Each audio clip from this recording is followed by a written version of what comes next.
ঠিক আছে? দোকানের নাম কি? তোমার নাম কি?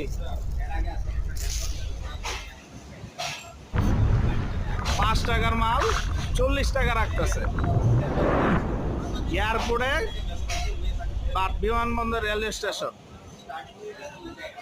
Coffee corner. তোমার নাম কি ভাই? তোমার নাম কি? 5 RS, 5 RS কত? হ্যাঁ